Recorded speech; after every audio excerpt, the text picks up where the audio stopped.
العالمين والصلاة والسلام على أشرف الأنبياء والمرسلين نبينا محمد وعلى آله وصحبه أجمعين أما بعد السلام عليكم ورحمة الله وبركاته.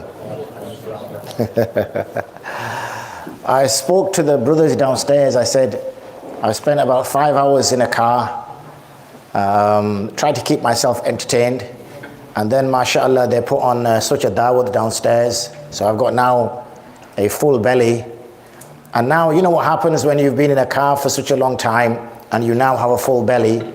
Obviously, you want to curl up in a corner and have a nap. So I've obviously come to the right masjid in order to do that, because when I gave you salam, or I could hear maybe the birds tweeting outside louder than I could hear the salam from the brother's ear. So you want to keep me awake or you want to put me to sleep? Try to wake me up. Should we try that one again then? Assalamu alaikum wa rahmatullahi wa barakatuh. That's a little bit better, alhamdulillah. If the brothers can somehow shuffle across this way, those on the left without disturbing anybody's salah, it'll make life a little bit easier. Saves my neck from moving around. We've just completed Ramadan, and in Ramadan, obviously, we spoke at length with people about their zakah. And when we spoke to people during Ramadan about their zakah, they used to say, how do I work my zakat out? So we would say to them, well, what you do is you need to determine all your assets. And when you've determined your assets, you need to value your assets. And when you've valued your assets, you then need to take 2.5% from that. So they'd say, okay, well, I have a cash ISA, I have this other ISA, I have some stocks, I have some shares, I have some cryptocurrency in an e-wallet, I have some NFTs, I have this, I have that, and they will roll off a long list of assets. So you say, okay, mashallah, that's a lot of assets, brother. When you ask people up north about how much assets they have, they check in their wallet, and they say about 40 quid here. They check under the mattress, they say about 100 quid here, that's it. Whenever someone from past Birmingham, you ask them, then mashallah, they give you about 20, 30 different types of assets. So we have to understand all these different type of assets just for you folk down south, because Allah's blessed you with a lot of money, alhamdulillah. I was looking at some of the houses, and we could buy like a 5-bedroom mansion up north, and you guys would probably just get one of those green bins in London. So I don't know how you do it, mashallah, but Allah has put a lot of barakah in your wealth. May Allah increase it. Even it's maybe conjuicy here, so I'm making dua now that may Allah increase your barakah. Nobody wants to say Ameen. That's better. Goodness me, this is hard work. It's a good thing that you didn't put this in after Isha. So when we look at, everybody looks at their assets and they try to determine, okay, how much do I take from here, how much do I take from here, and they work it out. So you ask, and when we start to kind of go under the skin a little bit, when we start to understand this a little bit, why do people have so many assets? We're a community that kind of course we should save for the future. Of course we should have something put aside for, unplanned eventualities. But we are always referred to as Ibn al-Waqt as well. We live for the moment, meaning we don't know what tomorrow is going to bring. We don't know what next week's going to bring. We don't know what next year's going to bring. And sometimes you save a lot of this, and then, it comes to the time and, it becomes something that people then are fighting over, people are arguing over. As the hadith mentions, what is really your wealth is the sadaqah that you've given, the clothes that you've already worn, and the food that you have already eaten. That was your wealth. The rest is now you're holding on to it for your children or whoever is going to inherit from you. But let's get back to the topic at hand about all these type of assets. So what is the rationale for these assets? We have the rationale for the assets is to save for the future. We have a pension scheme. Why? Because there's going to come a time when I'm no longer going to work and I want to maintain the same sort of lifestyle that I have now when I'm not going to work. I could fall ill. So we're always planning for eventualities. We're always planning for scenarios. So it could be either due to illness, it could be due to, sometimes we could have a young family or a dependent family. And when we have a young family or a dependent family, we always have fikr for them that, look, I'm the main breadwinner. Nowadays, nobody eats bread anyway, so I don't know why we still use that phrase. I'm the main doner meat winner. Is that what people eat around here? Doner meat? Yeah, I'm the main doner meat winner. So at the end of the day, you know, if I die, then who is going to buy the doner meat for my family? So we have these worries. And in fact, this is the hadith which was put forward by our esteemed colleagues sat in front during our time here in London. Obviously, when I say during our time here in London, obviously it takes like 3 hours to get from one side of London to the other side. For us people, London is like one small place. During our time here during Ramadan, when we discussed this with Asif Bhai about coming down and for our event tomorrow, which is taking place at Eternal Gardens, and we thought, obviously Asif Bhai must be a Yorkshireman, because they thought, well, since Mufti Sahib's coming, let's kill two birds with one stone. Surely we could squeeze a little bit more work out of him. Don't want him to relax. Let's get him to do a bayan, inshallah. So we're always looking at these ways of eventualities or problems which come up. And in fact, it's that very hadith which is mentioned.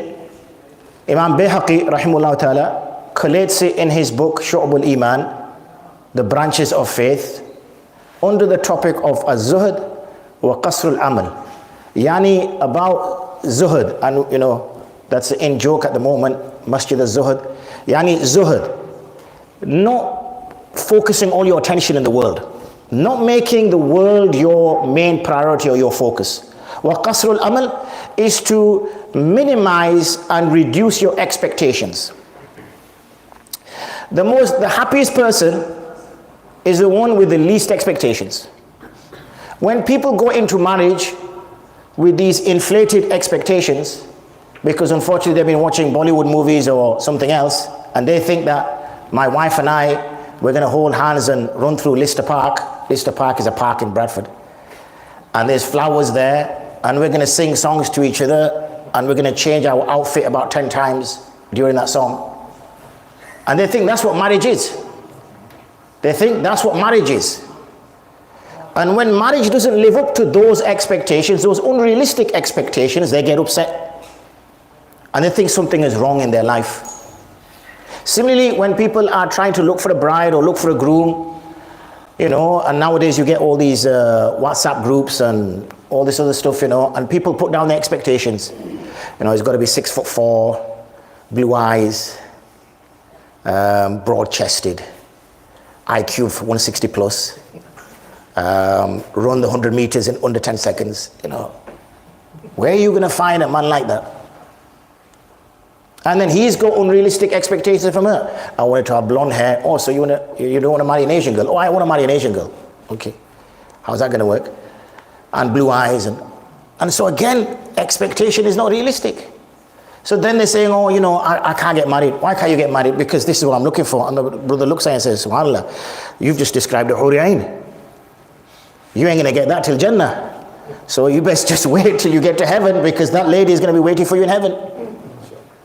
So when we have all these unrealistic expectations, so this, where Imam Bayhaqi puts this hadith, is in that chapter in which to minimize and reduce one's expectations from the world.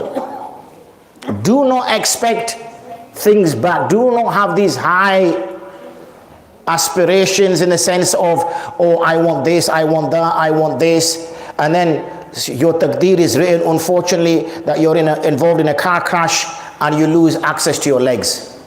And now you get upset. Why? Because you wanted to be an athlete, or you wanted to be an astronaut, or you wanted to be this, or you wanted to be that, and now life hasn't delivered that. So now you're upset. So he places this hadith in this chapter. Zuhd wa qasrul amal. Zuhd meaning, you know, not making the world. That does not mean that you have to become a pauper and sleep in a cardboard box or something. It does not mean that. It means you do not make the world your primary goal. That's not what keeps you up at night. That's not what wakes you up in the morning in order to do what you got to do. That's not your driving force. That's not your motivator. Your motivator is Allah. Your motivator is the akhirah. But we've all got to survive.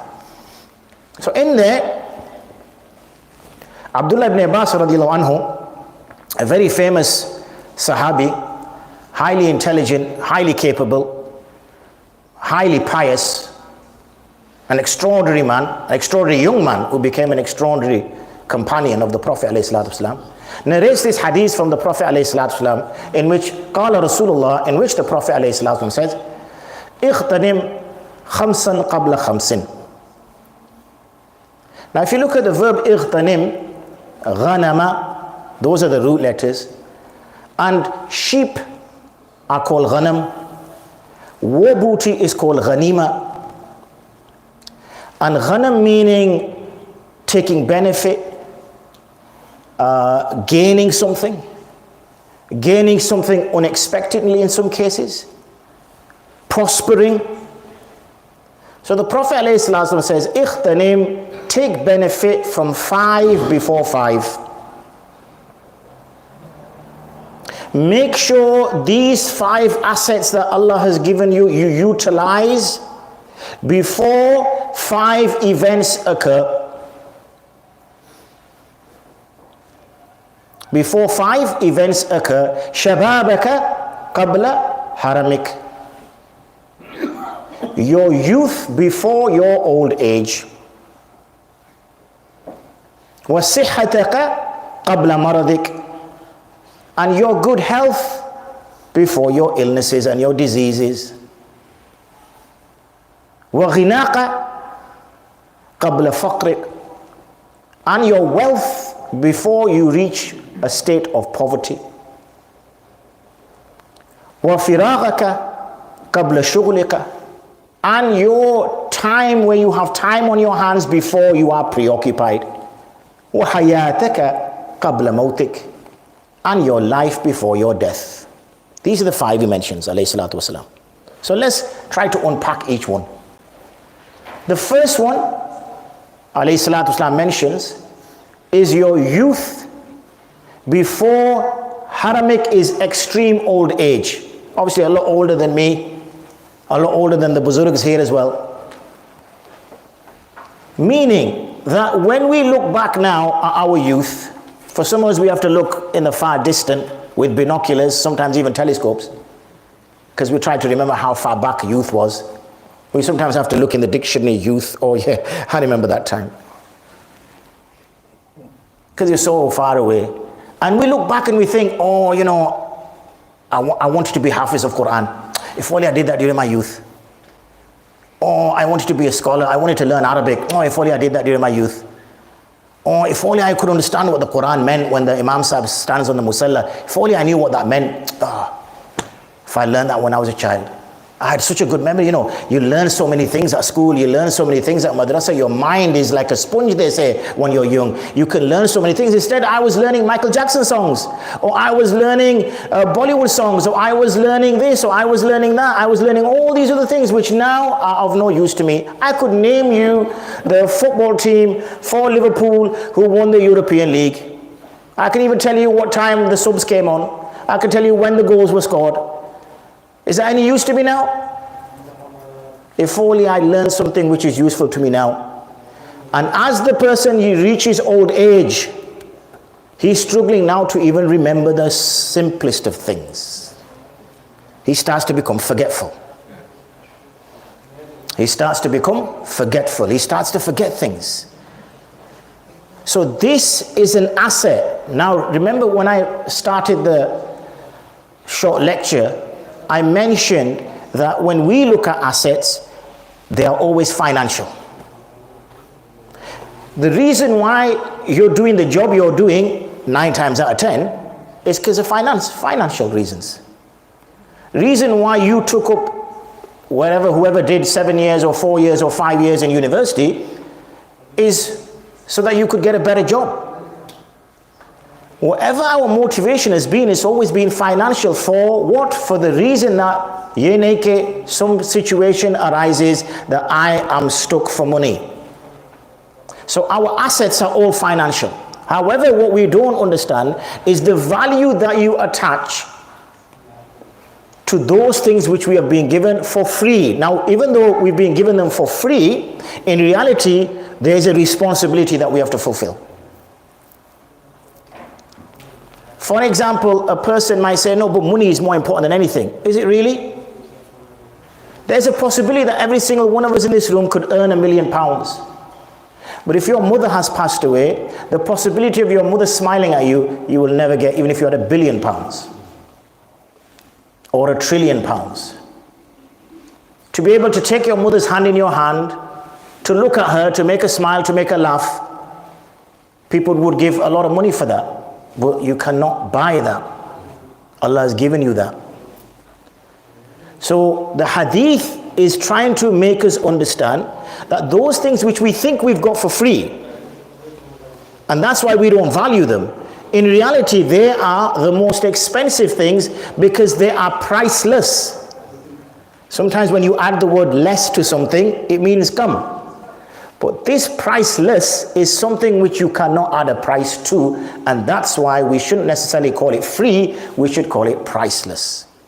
So your youth, your vigor, your enthusiasm, your energy, your ability to memorize, your ability to learn, especially the young lads that are around and those who are listening at home, this shabab is a ni'mah.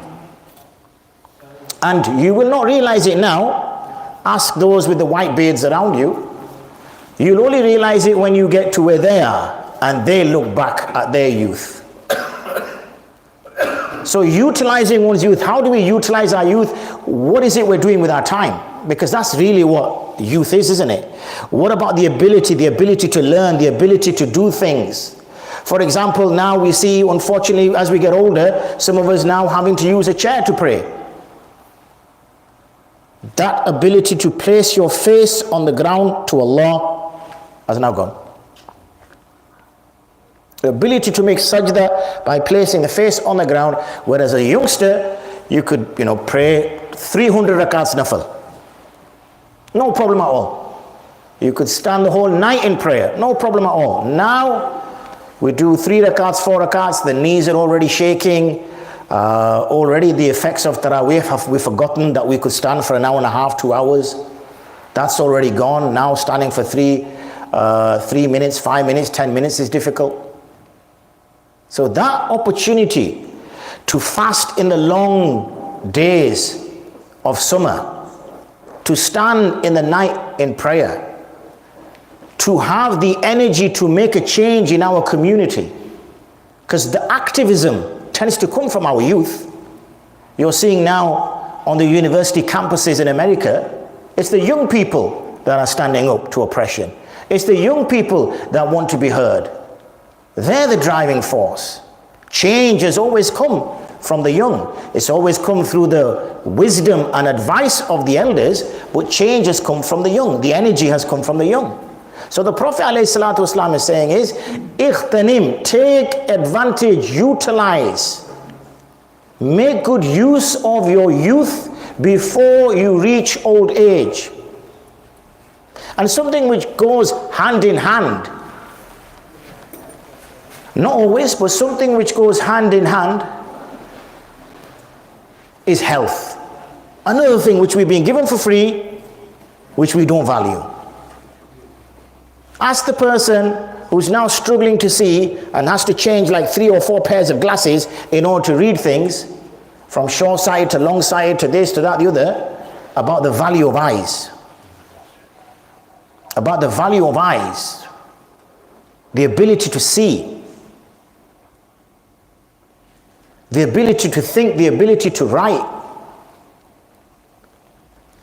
We see now as folk get older, especially in our, in our Indo-Pak world, diabetes is rife, heart condition is rife, lots of illnesses and diseases. That very same person, when he had his health, could do quite a lot. Now that he's reaching poor health, he's struggling to do the most basic things. So one shouldn't take for granted that health that the person has been given, that I will have this for life.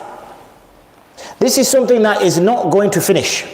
This is something that I will have for eternity. When you're young, and we've all been there, you think nothing can kill you. You think you're indestructible. You think you're invincible. That's why unfortunately we see our youngsters driving the way they drive and engaging in the type of behavior they engage in, because they just don't think death will come to them. And when you get old, you think the next thing that's going to come is going to kill you. Or this, I've caught this flu. This could be the end of me. You know, the doctor said that I've got something wrong with this. This could be the end of me.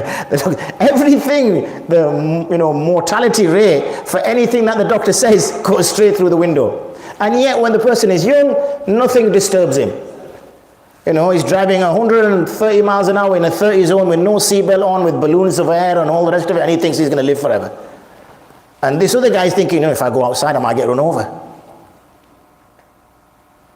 So good health,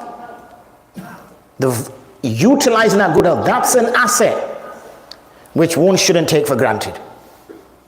Ask those who, you know, when you visit them in the hospital, those who you visit at home, those who've already been told that unfortunately there's nothing that we can do for you. Those who cannot even get off the bed in order to wipe their own private parts. They cannot even perform wudu or istinja. Ask them what the value of getting up and walking to the bathroom and answering the call of nature is. Ask them what the value is of going to the wudu area, making wudu. Ask them what the value is of walking to the masjid and praying salah. When they feel humiliated, when they feel degraded, when they feel that they are now at the whims of this other person, and if this other person is not happy with them or whatever, then they can make this person's life hell. وَغِنَاكَ قَبْلَ فَقْرِقْ, and having wealth before you are in a state of poverty. Meaning the money that we're getting, the money that we're earning, there's been people who have money, it triggers Hajj for them, then they get married. I'm not saying that poverty is linked with marriage, just clarify that point. Then they get married, and then after a short period of time, because obviously once a person gets married, he's got to buy stuff, like her clothes and her makeup. No, he's got to buy stuff, like he's got to get a house, he's got to get a car, he's got to get, you know, stuff for the baby and all the rest of it. Now he says, oh Mufti Sahib, by the way, is Hajj fard upon me? So the Mufti will say to him now, okay, have you ever been during your time of bulugh, have you ever had enough finances that has triggered Hajj? And, oh yes, I did, years ago. Okay, then Hajj is fard upon you. Ah yeah, but I don't have it now. That doesn't matter. Hajj is fard upon you. It was triggered because during those 2 months and 10 days, the months of Hajj, you had sufficient money to perform Hajj. You chose not to do it. Now Hajj is fard upon you. Oh yeah, but I've got a mortgage, I've got a student loan, I've got this, I've got that. What do you want me to say? We're only ones who are giving you khabar of something. We're not making the rules. We don't make the rules. The rules are already there. We're just informing you of the rules. So when a person has that wealth and zakat becomes due, or there's an opportunity to support somebody, even if it's a small amount, £5 or £10, whatever, to be able to make a positive change with that, using that asset in the right way, before the asset is taken away. Before the asset is taken away. وَفِرَاغَكَ قَبْلَ شُغُلِكَ, and having time on your hands before you become preoccupied. Again, when we're young, we have a lot of time on our hands. Again, I guess it sounds like I'm going to just keep talking about marriage here. But when we get married, we suddenly become really busy. Okay, your friends don't see you anymore. You're busy, you've got to work, you've got to do this, you've got to do that, the kids, whatever. And before you know it, the next 25, 30 years of your life, you don't even know they've gone. Picking children up, dropping them back off again. Dropping off to madrasa, picking them up from madrasa. So you're on your own little private taxi service. And then it's this responsibility, that responsibility, this responsibility, so much responsibility. And then when you get free, as you hit your 50s, now the bones are creaking. Now the energy is no longer there. Now that passion is no longer there. Now that drive is no longer there. Now you're looking back thinking, you know, I should have used my teenage years a lot better, you know. I wasted them. You know, I did not make any good use of them whatsoever. So taking advantage of one whilst they are free before they become preoccupied. And finally, and pardon the pun, but the nail in the coffin, is making use of one's life before death. Hayataka qabla mautik. Making use of your life before your death. Which means, as we put all those four into some kind of context, we can now, have a little bit of remorse and look back and cry a little bit that, oh, I didn't use my youth in this way. I didn't use my free time in this way. I didn't use my money in this way. I didn't use my health in this way. Oh, that's it. It's over. No, it's not. Because that last part of the hadith makes it clear that whilst you are still breathing, whilst the soul is still connected to your body, you can still make a change. You can still use this asset that you have, this investment, this little ni'mah that Allah has given you. You can still utilize it to make use of your asset, this asset of life. Because as you didn't choose to be born, likewise you don't choose to die. Two of the biggest events in your life, you had no choice in them. You didn't choose to be born and you didn't choose to die. But once you are born, you make use of the assets. But what are we making the use of these assets for? What are we trying to get out of these assets? You're trying to make your akhirah, which is your real life, the best possible way you can make it. Like you're now interested in having a bigger kitchen, doing an extension here, adding a couple of more rooms there, could do with a toilet downstairs, don't do this with a garden, do whatever. Let's not forget that this is only a place that you're going to stay for 60, 70, 80 years max. You're going to go to another place, which is your eternal abode. And what preparations have been made for that eternal abode. So don't confuse your youth for something that should be spent frivolously. Don't confuse your good health as something that should be spent frivolously. Don't confuse your wealth as something that should be spent frivolously. Don't confuse your freedom as something that should be used frivolously. And most definitely don't confuse your life as something that should be spent frivolously. All these are given to you as assets and tools for you to use in order to make your abode in the hereafter. That's the purpose. And that's why the Prophet ﷺ mentions that make use of 5. Take benefit of 5 before 5 other things come. Because the 5 other things which come will terminate those 5.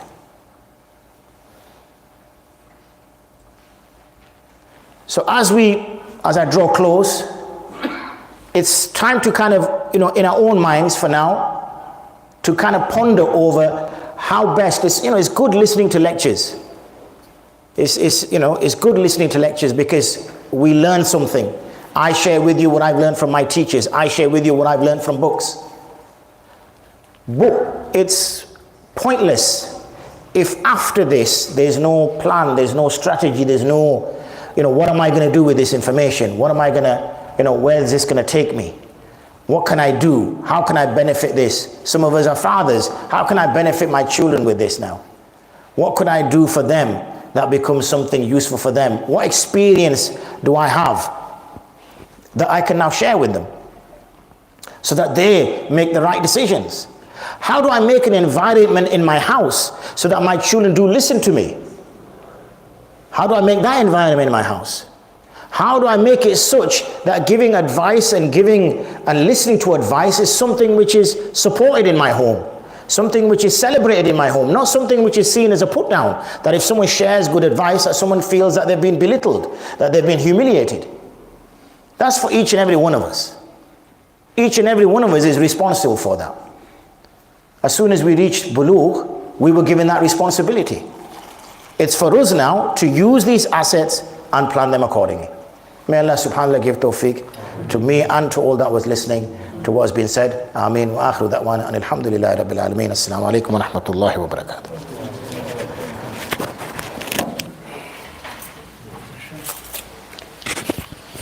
MashaAllah. It was a very enlightening talk by us.